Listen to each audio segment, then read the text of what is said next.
This is our couple bike, a 360 tripod bike, one with wheel extender and the other without.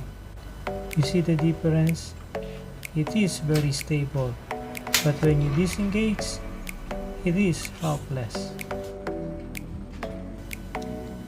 The 360 bike on the left side looks okay. It looks stable.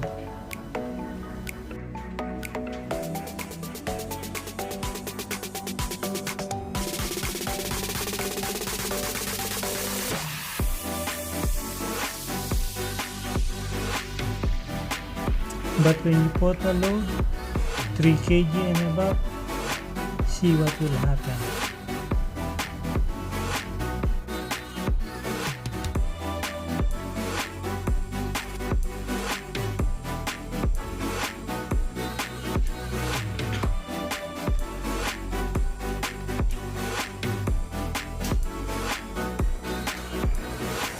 It is very unstable, not good for your bike. The solution is to install an extender wheel. This is a Litepro Easywheel extender. Here are the tools you need: 4mm Allen key, adjustable wrench, and 6 to 7 pieces of stainless steel washers. Size is M6 with at least 1 mm thick.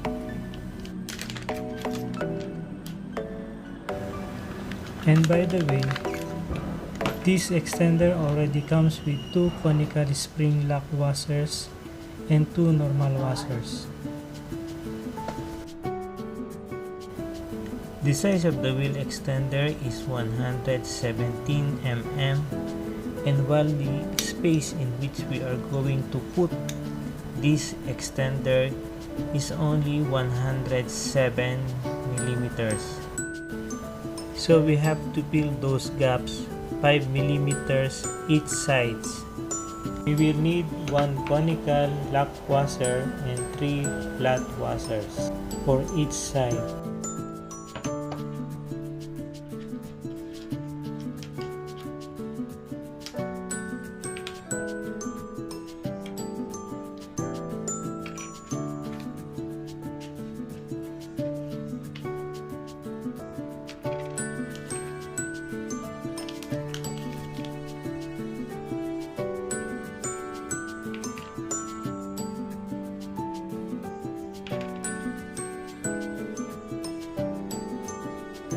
Okay, let's get started. Step 1. Remove these 2 wheels first.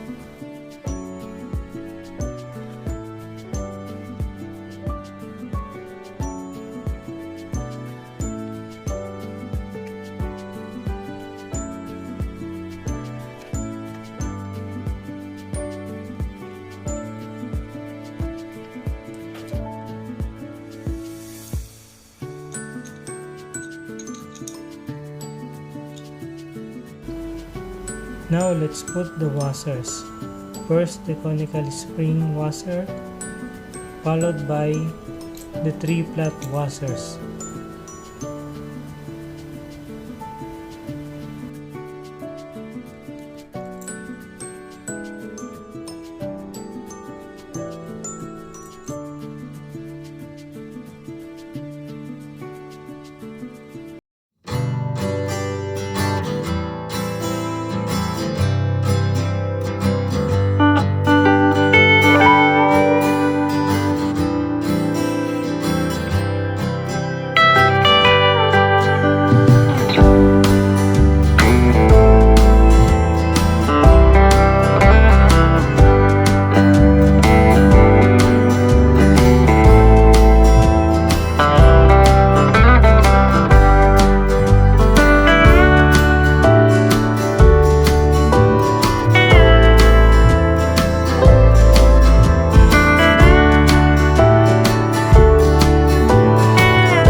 Now it's the time to put in the correct position.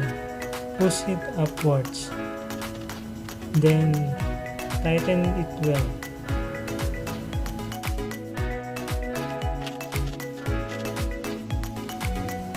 Now it's time to put the wheels.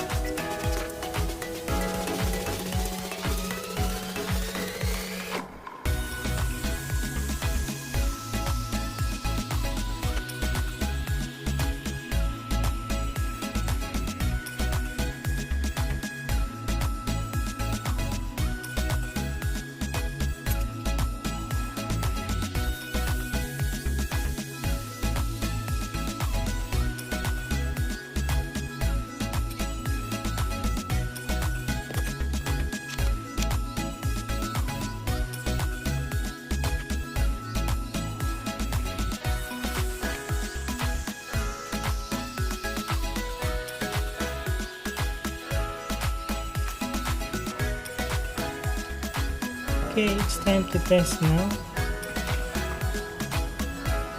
Oops, it's okay now.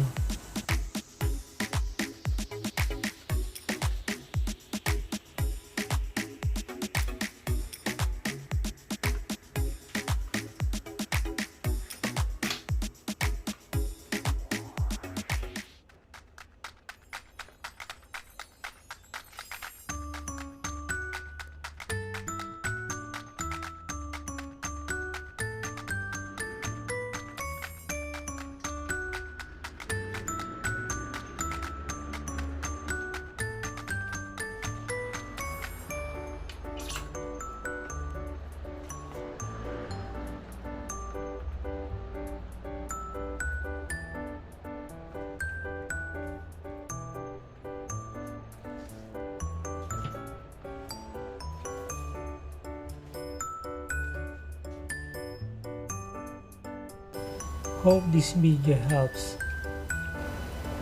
Please like and subscribe.